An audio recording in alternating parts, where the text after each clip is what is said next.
एक प्रदर्शन होता है दोपहर में, उसके बाद शाम को उद्रेक देखने के लिए मिलता है। इस पूरे मामले पर ज्यादा बातचीत करने के लिए नागपुर के पुलिस कमिश्नर रविंद्र सिंघल हमारे साथ हैं। सर, पहले तो प्रेजेंट सिचुएशन अगर हम देखें, मल्टीपल स्पॉट्स हैं, महल एक इलाका है, दूसरे भी कई इलाके हैं जहां पर ये इंसिडेंट हुआ था। फिलहाल स्थिति कैसी है? फिलहाल स्थिति काबू में है, शांतता है और हमारी फोर्स है वहाँ पे मौजूद, और जो भी सेंसिटिव एरियाज हैं उन सेंसिटिव एरियाज में हमने अपने फोर्स को रखा हुआ है। अगर पहले उस प्रोटेस्ट की बात करें, दोपहर के समय जो हो रहा था, बजरंग दल की तरफ से हो रहा था, उसमें कोई वीडियो जो है वो वायरल हुए हैं। औरंगजेब की तस्वीर की बात नहीं है, उसके नीचे जिस चीज में लपेटा गया था उस विजुअल्स को वायरल किया गया। तो क्या पुलिसकर्मी जिस वक्त प्रोटेस्ट हो रहा था वहां पर मौजूद थे, उन लोगों को रोकने की कोशिश की गई? अगर उनको रोकने की कोशिश की जाती तो शायद ये हिंसा नहीं होती। नहीं, अगर आप वीडियोस देखेंगे उस वीडियोस में क्लियर नजर आता है हमारे पीआई जो हैं गणेश पेट के, वो थे वहां पे, उन्होंने उसको रोका जब उनको दिखाई दिया, क्योंकि उनको भी इसमें नजर आया कि ये जो है कुछ तो भी गलत है, एंड ही टुक दैट। और उसके बाद में जो पुलिस स्टेशन में उनको बुलाया गया, केस रजिस्टर किया गया, केस भी नाम से जो उन्होंने नाम दिए थे उन नाम के साथ में रजिस्टर किया गया, और बाकी उसमें कार्रवाई चल रही थी। इनफैक्ट उसके बाद में एक डेलीगेशन मेरे पास में भी आया, उन्होंने इस तरह से बताया, और वो पुलिस की कार्रवाई से खुश थे कि हाँ पुलिस ने रजिस्टर किया और उसके ऊपर कार्रवाई हो रही है। उस केस में लेकिन कोई गिरफ्तारियां हुई हैं अभी तक? गिरफ्तारी नहीं हुई अभी तक, क्योंकि जब वो ये हुआ उसके बाद में जब वो हमारे पास में आए तब से ही उनको ढूंढ रहे हैं कौन जो लोग हैं, और उसके ऊपर कार्रवाई चल रही है। मतलब भाई रजिस्टर नहीं हुआ वैसा भी नहीं है, रजिस्टर किया गया, उसमें रेलेवेंट सेक्शंस लगाए गए और उसके ऊपर आगे की कार्रवाई चल रही है। दूसरा सवाल यह है कि सर, महल में जिस तरह के लोग जमा हुए या उसके बाद भी हुए, भीड़ थी, कहीं ना कहीं एक शार्प ऑब्जेक्ट्स उनके पास थे, तो अगर शांतिपूर्वक शहर नागपुर है जिसमें एकदम से दोपहर के बाद शाम का ही रिएक्शन है, तो इतने ऑर्गेनाइज तरीके से ये सारे लोग इकट्ठा कैसे हो पाए?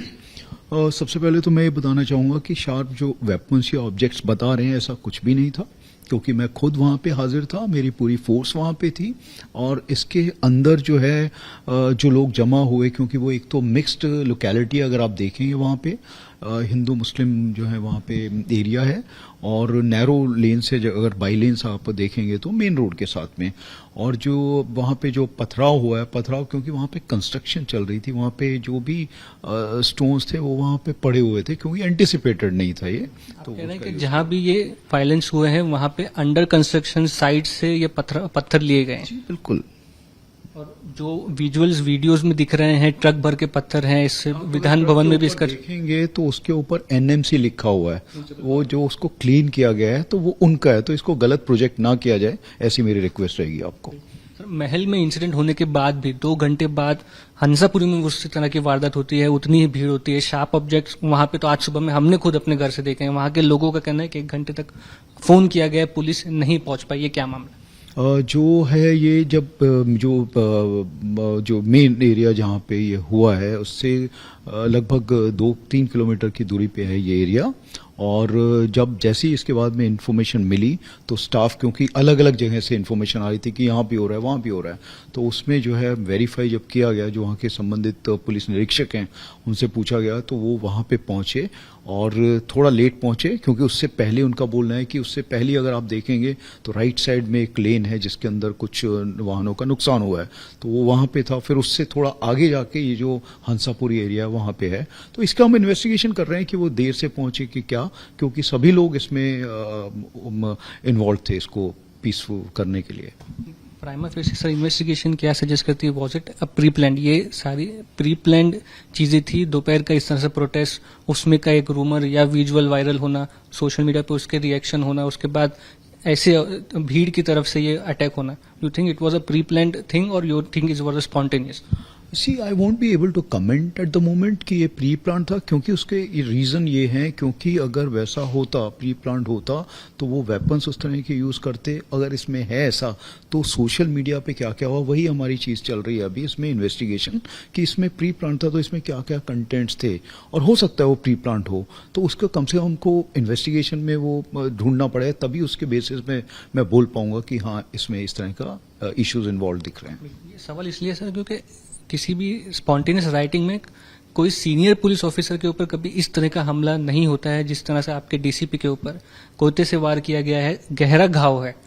एक सिटीजन ओरिएंटेड या ऐसी कोई प्रोटेस्ट है जो वायलेंट हो गई है, उसमें हाई लेवल ऑफिसर जो कि इस वक्त यूनिफॉर्म पहना हुआ है, हार्डन क्रिमिनली ऐसा कर सकते। बिल्कुल आप सही बोल रहे हैं, हार्डन क्रिमिनल, और इसमें कोई रिलीजन इन्वॉल्व शायद नहीं हो सकती।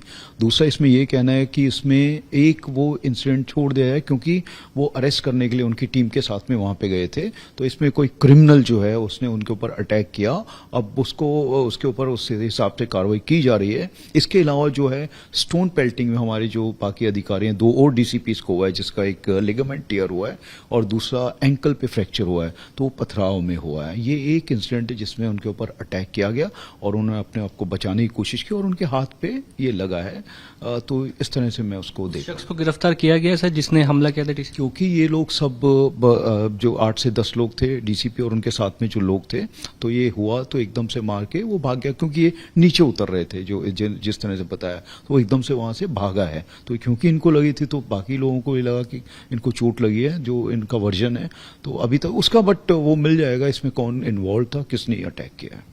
कहीं ना कहीं नागपुर के सिटीजन्स को क्या मैसेज आपकी तरफ से रहेगा? एक कम्युनिटी कॉन्फिडेंस शायद हो सकता है हिला हो, कम्युनिटी के लोग जिन पर हमला हुआ है वो दुखद है, आहत हैं, वो चाहते हैं कि एक कड़क कार्रवाई जिन लोगों ने भी ऐसा किया है उनको प्रेसिडेंट के तौर पर दी जाए, क्या कहना चाहिए? हमने जैसे कल ही जब होने के बाद में एक तो हम पूरी रात वहां पे थे, पूरा हमारा स्टाफ था, उसके बाद में जो मेन पॉइंट हैं, सेंसिटिव पॉइंट्स हैं, उन सेंसिटिव पॉइंट्स में हमने बंदोबस्त लगाया है और इसके अलावा हमारी पेट्रोलिंग चल रही है। उसके अलावा हमने जो कर्फ्यू है बीएनएसएस सेक्शन में, वो हमने कर्फ्यू भी उसमें लगाया है। तो जितना जल्दी से जल्दी वहाँ पे शांतता हो और लोगों का कॉन्फिडेंस दोबारा से ये रहे, वो हो रहा है। हम लोगों को अरेस्ट भी कर रहे हैं। अभी हमारे जो सुबह तक का आंकड़ा था 50+ लोगों को हमने अभी तक अरेस्ट किया है। बाकी अभी मैं वही बोल रहा हूँ क्योंकि अभी यही सब चीज़ें चल रही हैं, तो वो जो हमारी कार्रवाई, और 5 केसेस हमने रजिस्टर किए हैं इसमें। तो ये सारी चीज़ें अभी चल रही हैं और हमारा एक्शन फ्री, फेयर और स्विफ्ट एक्शन हम लोग ले रहे हैं। सारे बीएनएचएस के तहत सेक्शन से सर जो भी 5 एफआईआर में लगाए गए या फिर नहीं, ये जो है मैं आपको कर्फ्यू के बारे में बता रहा हूँ। बाकी जहाँ पे डैमेज टू पब्लिक प्रॉपर्टी या attack on a public servant या फिर राइटिंग सेक्शन, ये अलग अलग उसमें लगाए हैं जहाँ जहाँ पे ये चीज़ की जरूरत थी। धन्यवाद बहुत बहुत हमसे बात करने के लिए। रविंद्र सिंघल थे जिनका कहना है कि तहकीकात चल रही है, प्री प्लान अटैक था या फिर स्पॉन्टेनियस अटैक, और डीसीपी के ऊपर जो हमला हुआ है उस हमलावर को ढूंढने की कोशिश जारी है। कैमरा पर्सन किरण सपकाल के साथ नागपुर में मुस्तफा शेख, आज तक।